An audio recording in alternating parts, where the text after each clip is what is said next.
Welcome guys to another episode ng Nick Tok Tok. Ngayon pag-uusapan natin kung ano yung bago kong line na binubuo na inahunt, no? Itong past few weeks, no? Pag-uusapan natin yan guys. Let's go!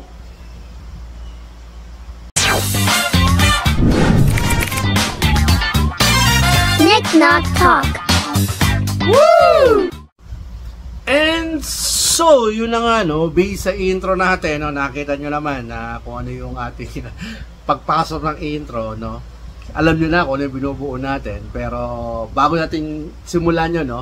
Tong nakarang linggo, medyo marami tayong nabili na mga Funko Pop, and ang some of them is karamihan actually is for keep, no? Kasi binubuo na nga natin yung Dragon Ball Z na line, pero hindi lahat, no? Bubuo na natin yung mga napanood ko nung ako medyo bata-bata pa, nung college days. I think college days ba yun, o high school na yata. I think college nga yata, no? Hindi ko matandaan kung anong date yun, around 1990 yun 90s yung Dragon Ball. So bali bubuin natin yung mga unang version, no? At yung mga characters, no, nung inabutan ko. Kaya hindi na natin masyadong kukumpletuhin yun, no? Yung mga bago, hindi na siguro yung episode ng hanggang doon lang sa Key Perfect Cell. Okay, Pirisa ba Perfect Cell? Sino ba na? Nakalimutan ko na kung sino na, kung si Pisa or si Perfect Cell, no? Comment down below naman guys kung sino po na, no? Kasi imagine mo, medyo hindi na natin napanood yun, naging busy na tayo sa mga studies natin, no? By the way, itong t-shirt natin, no, kakagawa lang natin, no? Salamat sa KO, no, sa knock-off clothing, no, buong t-shirt natin, no? Ang ganda ng pakakagawa nila. Ito yung logo natin. And then right dyan, Happy Hunting, of course, sila yung gumawa. So KO clothing, maraming salamat, no? So balik tayo dun sa pinag-usapan natin, no? Yun nga, yung sa Dragon Ball Z, gusto ko siyang buuin, pero one per character lang, hindi tayo nadodoble. Kung meron tayong Goku, hindi tayo kukuha ibang version, yun na lang yun, no? So kumbaga makumpleto ko lang yung mga character na nagustuhan ko doon, no? Actually yung iba nakukuha ko na, and hopefully makuha natin, no, yung iba pa, no? Medyo binabudget natin, no? Hindi natin kailangan sticker, we just need one each character na naparod ko na, no? So technically yung team ni Goku, sana kumpleto natin na yung siyempre si Goku, tapos si Yamcha, wala pa ako noon, tapos sila Kuririn, sino yan, no? Yung lalaki na kalbo, tapos may kasamang maliit na nakaulay berde. Sino yun? Tenzin Han ba yun? Tenzin Han. Comment down below kung sino yun, no? Yung may kasamang maputing maliit na gano'n, no? Tapos yung si Piccolo, ayan. Saka si Trunks, no? Yung from future pumunta siya. Si Gohan, yung maliit pa siya, yung lagay natin yan. Tapos yung mga kalaban, sila Frieza, si Perfect Cell, sila Android 18, 17, 16, sila Bulma, ayan, si Master Roshi, ayan, kukumplit natin yung mga dati, no? Yung mga dati. Siguro, yung Dragon, kukuha na rin tayo. Pero gusto sa Dragon, 6-inch, no? Sana meron tayo magbigay na mabuting loob dyan, na napaka-steal deal nung Dragon na yun, no? So, kunin natin yan. Pero for now, yung mga nakuha ko nandito yan. So, still hunt tayo doon sa mga Dragon Ball. Nakakita ko ng Raditz, kaya lang medyo hindi kami kasundo sa price, kaya hindi natin nakuha. Saka yung Vegeta, sana na particular gusto ko yung naka Prince Vegeta siya, naka-ganon, tapos nakaganyan siya. Ayan, yung gusto ko yun, kasi gusto ko buuin yung kasama si Raditz at si Nappa, no? Gandang tignan na, no? So, yun yung pinag-tripan ko right now, kasi yung Ninja Turtles na retro toys hindi ko mabuo, kaya naghanap tayo ng medyo mai-hand natin, no? Mako-content natin, no? Yung mga palang iba pang pop na namin ko sa inyo na mga ipopost ay i-unbox natin. Hindi ko ma-unbox, sobrang dami pa nung ginagawa, no? At saka tambak pa doon. So gusto ko sanang umpisahan yung lahat ng Wolverine na meron tayo na Funko Pop.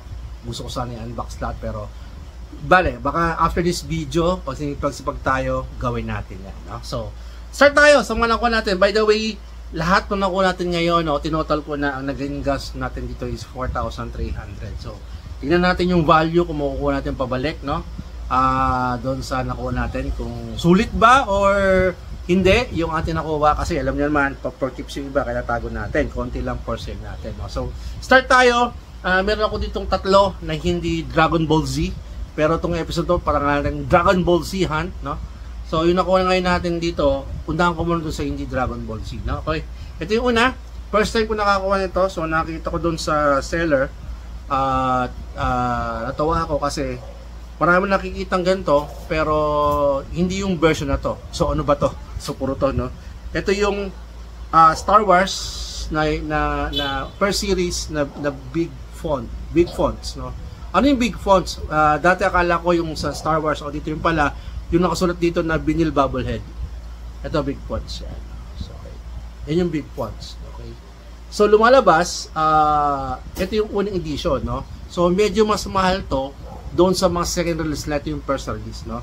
So ito yung buo niya. Hindi tayo Star Wars collector pero parang for me is parang gusto ko lang magkaroon ng ganitong klaseng katandang pop na which is 2011 pa siya.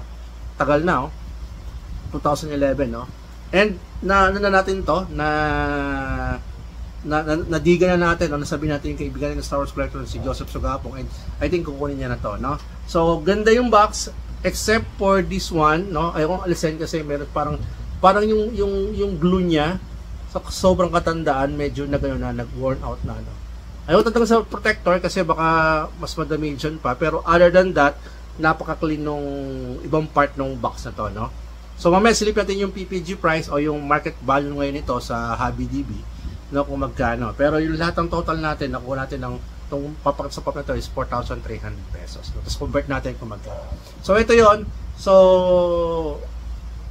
nakakatuwa kasi hindi pa nakakapag-own. May Star Wars tayo nakukuha pero hindi ganitong yung tinatawag na large fonts, no? So salamat. Nakuha natin nga pala to kay Sir Dodi Halili Cruz, no? Itong Yoda na to, bilhin na napakagandang presyo. Sir Dodi, maraming salamat po. At kung legit check po kay Sir Dodi Halili Cruz, sure na po yan kasi nakadil na po ni Nick Tok yan, okay? Ito po yung nakuha ko sa kanya. First ko nakuha sa kanya, si Yoda na first issue ng Star Wars per series, okay? Tago na rin siya. Hindi natin to meron nang bibili, okay? Next, yung pangalawa natin nakuha is medyo giant siya, jumbo kung tawagin natin, no? Meron na ako nito, kaso nakita ko kasi medyo maganda yung price. At yung isa ko kasing Galactus, meron tayong bagong kaibigan na collector na medyo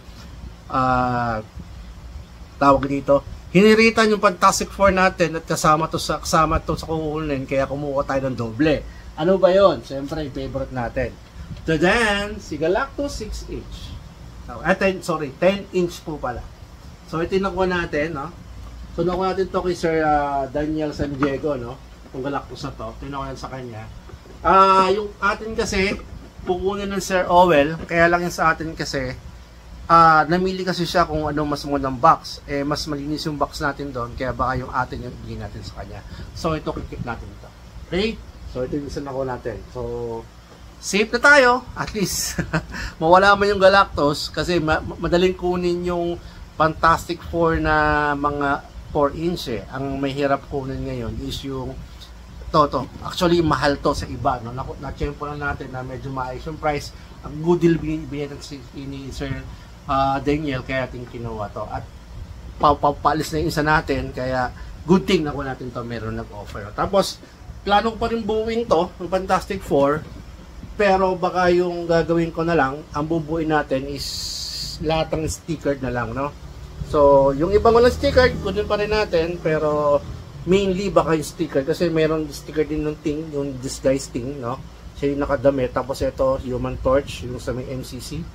Ito naman yung naka-SE special edition, yung Hot Topic, yung may parang naging invisible yung hub niya. Tapos yung MCC nito, hanapin natin yan, no? So, meron tayo nung kaso baka actually kukunin na sa atin, no? Tapos tong Herbie, mapag-usapan natin tong ito, meron ako nito meron na akong OG. Siguro kung makakuha tayo ng nito ng Fantastic Four ko pa rin tayo. Itong Molma, walang sticker to.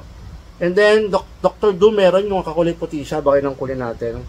And then Skrull ko, ulit ito, walang sticker to. Siyempre, yung 4-inch ni Galactus hindi na kasi meron tayong 6-inch, okay? So speaking of Fantastic Four, may nakuha pa tayo si Herbie. Ayan, nakuha natin. Kasama lang to sa bundle natin, no? Medyo mura kasi naibenta. ni Sir, kung ba nakuha to? Kay Sir Jomel Season, no? George Samuel Season. Dalawa lang ko sa kanya, tong Herbie, no? Ando sa cartoon so ng Fantastic Four, no? So maganda to. Ito yung parang Jarvis ni Iron Man, no? Sa Fantastic Four, si Herbie, no?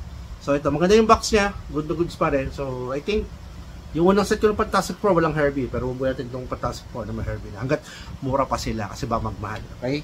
Ito yung next natin nakuha, Sir Herbie, and then kasama nun Sir Herbie, nung deal natin kay Sir Jomel Season, actually napakamura nang binigyan sa akin to. Itong Super Saiyan Goku, ayan, okay, Super Saiyan Goku, Glow in the Dark to, special edition, maliit itong sticker, no? Pre-issue ba to? Hindi ko alam eh, pero baka, no? Anyway, ito yung likod niya.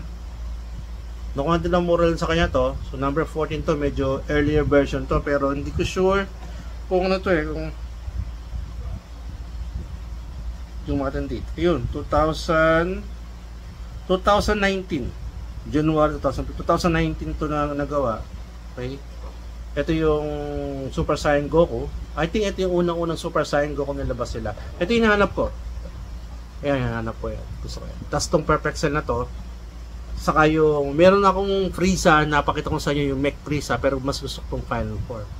Hopefully makakuha tayo niyan. Okay?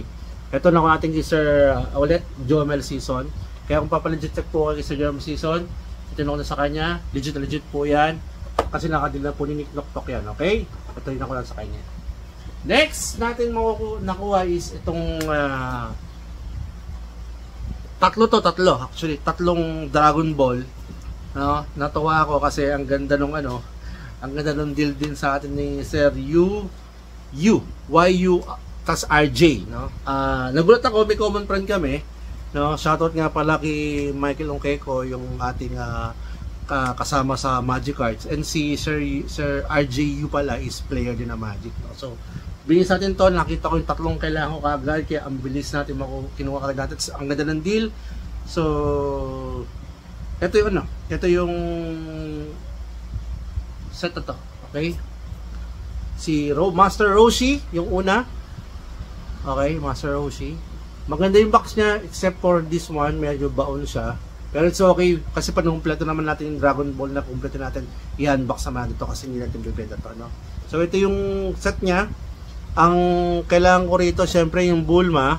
Ito pala, si Ken ba pangalan to? Ito, Ken, saka si Chaozu. Ito sa niya. Okay. Yung isang kalbo, si Kririn, meron na tayo noon. Parating na, kaso I think nasa nasa may-ari pa. Kumbaga nabayaran natin yon, pero papaship naman sa atin to. Yung Kririn malapit na. Lalagay din natin to. So ito hanap ko to, no? Sa kasi hindi ko alam guys kung may Yamcha na Dragon Ball Z. Comment naman kayo kung may Yamcha na, no? So para makumpleto ko na yung classic na Dragon Ball. Master Roshi, ito yung gusto ko. Yung classic itsura niya, no? Gusto ko siyang open actually pag nakumpleto, tingnan natin yung turtle shell dyan sa likod niya, siya. Ayun, no, di ba? So sa Master Roshi meron tayo niyan. Check natin lahat ng PPG nila, no? Tapos meron tayong Piccolo. Nakuha natin si Piccolo, no? So OG na Piccolo, no? Nakuha natin to. Ayun. Okay, OG na Piccolo. Ayan, maganda yung box nito, no? Yung lang clamshell medyo may blurred, pero doesn't matter kasi open naman natin ito, no? Tapos nakakuha tayo ng, ito yung gusto kong Gohan. Okay, yung naka-training outfits pa siya. Ito yung training siya ni Piccolo. Kaya papansin nyo, parang silang damit ni Piccolo kasi siya yung apprentice ni Piccolo nung time nung napapanood ko to, no? So ayan, si Piccolo. Si Gohan in training outfit. Maganda rin yung box niya, no? Tapos may nakuha naman tayo, no? Kaya to, salamat kay Sir URJ. And then finally, yung huli natin, no? Nakuha natin ito ko Sir Jason Kasuga, no? Itong Napa. Nabigay sa atin ng mura. Maganda yung box nito guys, but the problem is nung pinadala sa LBC, ginamit yung yung mini kilo box, kaya ang nangyari, since saktuhan yun, pinilit nung LBC Salpak, kaya mapapansin nyo rito, yan, no, ayupe, sayang, no? Sayang, maganda yung box nito, yung pinadala sa akin, sayang dapat ginawa ni Sir Jason small box lang para hindi napwersa yung box ng ninapa. Pero anyway, ulit, ano naman natin to, ibubuksan nila naman natin to, no? Hindi na natin yung mga kabatch niya. Ito, actually, ito maganda tong prison to, parang gusto ko rin siya. Oh. Pero isa lang may mech na ako pero ayaw ko ng mech prese parang to maganda. Oh. Tapos yung Raditz nakakita na tayo, sana bigyan tayo magandang deal ni sir, no? Bibigay yung gusto natin price kasi medyo mataas yung price for us, no? Okay naman yung price pero I think makakuha pa tayo mas mababa, no? So, tas meron pang Chichi, oh. Okay? Si Goten nandito rin. Okay? Si Yamcha, parang wala pa si Yamcha. Tas si Kid Buu. Baka si Kid Buu hindi natin kunin. Yung Frieza, baka yung perfect form, final form kunin natin. Itong ganda nito, oh. Tapos makukumpleto natin si yung buntot niya nakapalipot. Makukumpleto natin si si Raditz, tapos yung Frieza na ganito. Ganda pagsama-samahan no? Di ba? Ayan, oh. Okay, so tingnan ko natin yung ilang pop to. 1, 2, 3, 4, 5, 6, 7, 8. 8 pop, no? Isang jumbo. And then, tingnan natin yung kanilang PPG kung magkano, kung nabawi ba natin yung 4,300 pesos natin na nilabas, no? Dito sa ating run, no? Ating episode, no? Hopefully, makabawi kasi ito pa lang, I think mahal na to itong Yoda. Kaya lang medyo hindi maganda yung condition niya. Kaya tingnan natin kung mahal ba siya. Okay, large front, blue. So, total ito is $65. So, $65 siya. Pero I think kung may gantong damage, siguro roughly nasa mga, for me, siguro nasa ideal is $35 to $40. So, sabihin natin na $35 siya, no? Let's convert natin. So, $35. And then, silipin natin, Sinapa magkano? Magkano Sinapa ngayon? Currently price niya. Okay, Sinapa. Sinapa isang variant lang. Mura lang to $12. So ayan. Mura lang siya, no? $12. I-add natin siya. Tapos silipin natin tong si Gohan. Si Gohan magkano? Scan. Walang tulog. Pwede kang tulog. Gohan training outfit. Magkano siya? $11. From 15 bumaba siya, naging $11 lang siya. So okay lang naman kasi mura naman din nakuha yan. So fair naman yung price na ibigay sa atin ng seller. Kaya okay lang. Okay. And then sino to? Si Piccolo. Si Piccolo, I think baka ka-presyo na ni Gohan to. Nasa 11 or mas baba pa. To $10. So, medyo okay yung price na nakuha natin dito, no? Kaya, okay lang, no? Kahit mabababa yung price nila. Si Master Roshi, I think ba ganun din siya. Tumaas na Master Roshi, $17. Pag may konting damage, siguro, ilagay natin sa C, $14, no? Tapos, Super Saiyan Goku, Glow in the Dark, SE, tingnan natin. Si Goku, Glow in the Dark, 3 variant, $11, mura. Mura siya, $11 lang. Tapos si Herbie, tingnan natin kung magkano si Herbie, plus na natin, doon na plus. Tapos $11 plus Herbie, magkano si Herbie? Si Herbie is, mababa lang din to si Herbie. Herbie is around 13. Mas mataas pa si Herbie sa kay Goku. $8 si Herbie. $8. No? $8. 1, 2, 3, 4, 5, 6, 7. And the last, syempre, yung pangulo natin, ang ating jumbo size na Galactus. Okay. Saan yung scan niya? Scan natin. Magkano? Galactus 10 inch. Okay. Galactus, nawala. Scan. Scan, magkano ka pre? Ayan. Galactus 4 variant. 4 na variant pala to. No? Ito yung metallic version. Okay. So, $44. Silipin natin guys ha. Tingnan natin. 4 variant kasi si Galactus. Tingnan natin kung ano yung mga variant niya. Meron siyang yung parang Galaxy. Galaxy yung niya, itsura niya, no? Tapos yung version na Lightbringer with the all-in-one. Ito yung kulay parang black light. Ito yung chase, alam ko, yung black light na orange, tapos yung black light lang niya alternative. Tapos ito metallic ang tawag dito, 10. So $44, no? So $44 siya. So good condition naman, so we say $44 siya. So lumalabas sa $145 tayo. So times na tayo sa 54, no? Kung 54, 56, pero say 55. So 55 dollars. So nakuha natin siya ng 7,975. So lumalabas 4.3 yung ating puhunan. So tubo tayo ng 3,675. So it's a good catch doon sa mga itong linggo nating haul kasi tumubo tayo ng almost close to 50%, no? So yun yung mga nakuha natin guys. So siguro from now on magkakaroon tayo ng price evaluation kasi itong nakakaraan hindi tayo masyadong bibigay. Pero today, starting today, magbibigay tayo ng price evaluation. Okay? So by the way guys, meron po tayong goal ngayon is makaabot tayo ng 200 subscribers. So medyo mabagal yung pick up ng page natin ngayon, pero still alam ko dadami rin yan, no? So sa mga pag naka 200 ulit tayo, para nung naka 100 tayo subscribe, magpaparapol po tayo or magiging tayong giveaways. Okay? So gagawin nyo lang po, mag-comment lang po kayo matik doon sa mga videos natin, sa kanilang videos, no? Automatic pasok na po kayo sa sa entry natin, no? Lagay nyo lang Nick Knock Talk 200 kung ano man. So pasok na tayo doon. Okay? So yun muna guys. So kung nagustuhan yung ginawa natin today, lahat ng nakikita nyo sa video natin, no?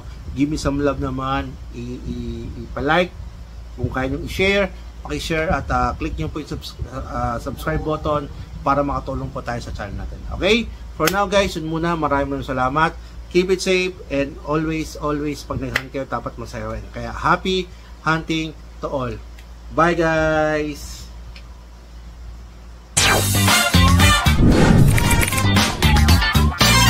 Nick Knock Talk. Woo!